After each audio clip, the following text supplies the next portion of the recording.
ہجرت کی بات آئی تو وہاں سے یہ ہے بیسک بنیادی طور پہ یہ کہانی جو ہے فوج کے پس منظر میں لکھی گئی ہے، اور فوج میں بھی جو لوگ ہیں وہ مختلف جگہوں پہ اپنے گاؤں اپنے علاقے سے چھوڑ کر کہیں اور چلے جاتے ہیں۔ سیاق و سباق تھوڑا سا ایک دو شروع کے پیراگراف پڑھ لیتا ہوں اور پھر میں ہجرت کی طرف آؤں گا۔ اگر آپ بیوروکریٹ یا ریٹائرڈ فوجی کے پاس بیٹھیں تو آپ کو علم ہوگا وہ تو ماضی میں جی رہا ہے، اس کے پاس آپ کو سنانے کے لیے اپنی نوکری کی کہانیاں ہوتی ہیں، وہ کہانیاں سناتا ہے، بے دریغ، بے بریک، بے حساب، بے جواب، بے خواب۔ بے خواب آپ کا سننا ضروری نہیں، ہوں ہاں کرنا بھی ضروری نہیں، آنکھ ملانے کی بھی ضرورت نہیں، کان کھجائیے، بیزاری کا اظہار کریں، ماتھے کو رگڑیں، کچھ کر لیں، ماضی میں سانس لیتا حال سے بے خبر ہی رہتا ہے۔ کہانیاں دو اقسام کی ہیں۔ اگر کہانی سنانے والے کا عہدہ چھوٹا رہا ہو تو وہ بڑے عہدے داروں سے کہانی شروع کر کے اپنے تک لائے گا۔ جیسے جیسے کہانی سنانے والے کا عہدہ بڑا ہوتا چلا جاتا ہے اس کی کہانیاں تیزی سے اپنی جانب آتی ہیں، اور پھر وہ مقام آتا ہے کہ کہانی سنانے والا اپنے ہی گرد والہانہ رقص کر رہا ہوتا ہے، دیوانہ وار ناچتا ہے۔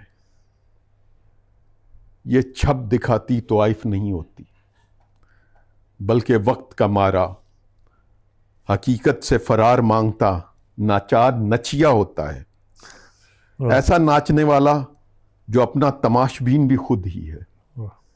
یہ زندگی کا رقص نہیں بلکہ حسرتوں کا ناچ ہے۔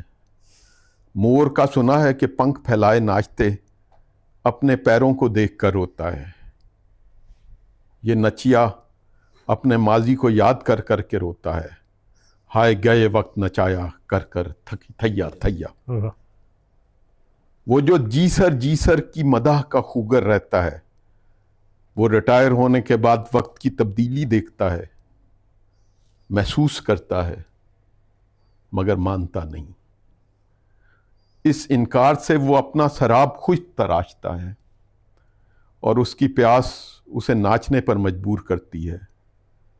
وہ اپنا خدا خود ہوتا ہے، خود کو سجدہ کرتا ہے، وقت اور مقام سے قطع نظر اپنے خود تراشیدہ بت کے سامنے حالت سجدہ میں پڑا رہتا ہے۔ اب یہ جو کہانی لکھنے والا ہے یہ چھوٹے عہدے کا ایک اہلکار ہے، تو اس میں وہ بات کہتا ہے،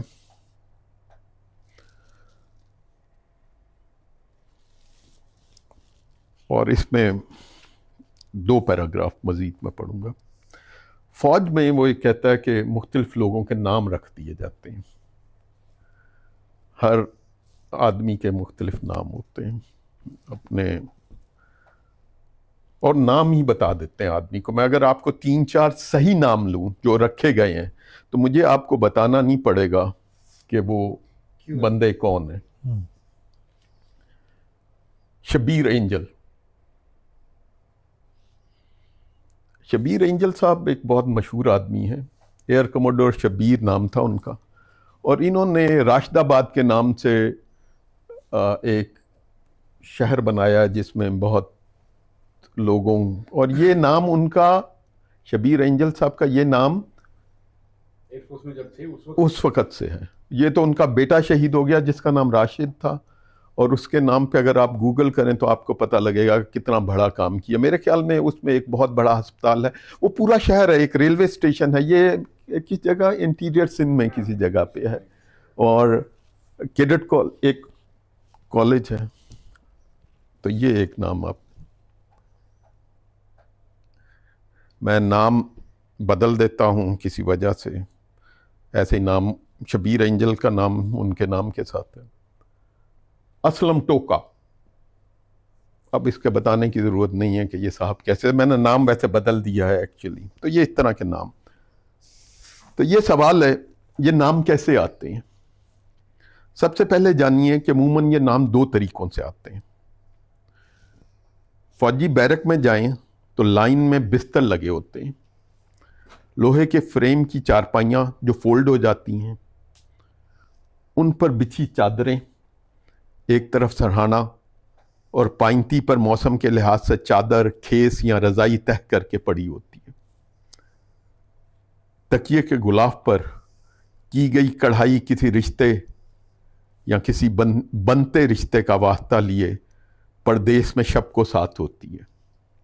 تو وہاں پر جو تکیہ غلاف ہوتا تھا وہ پرسنل آتے تھے لوگ، بدل لیتے تھے، سرکاری ہوتا ہے لیکن ضروری نہیں ہے. کیا چارپائی کے پیروں کے نیچے ایک لوہے کا ٹرنک پڑا ہوتا. یہ ٹرنک فوجی کے ساتھ اس کے نصیب کی مانند ساتھ ساتھ چلتا ہے. اس ٹرنک کے اوپر فوجی کا نام موٹے حروف میں لکھا ہوتا ہے. نام کے ساتھ کبھی یونٹ کا نام اور کبھی آبائی علاقے کا نام خوش خط لکھا ہوتا ہے کہ بیرک میں کوئی نہ کوئی بچپن میں سرکنڈے کی کلموں اور تختیوں کی مشق سے گزرا ہوتا ہے.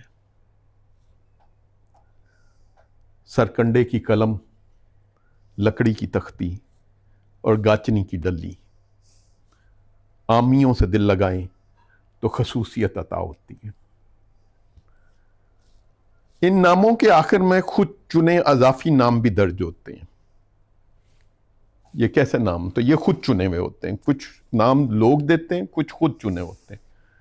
ان ناموں کے آخر میں، یعنی کہ جو ٹرنکوں کے اوپر لکھے ہوتے ہیں، ان ناموں کے آخر میں خود چنے اضافی نام بھی درج ہوتے ہیں.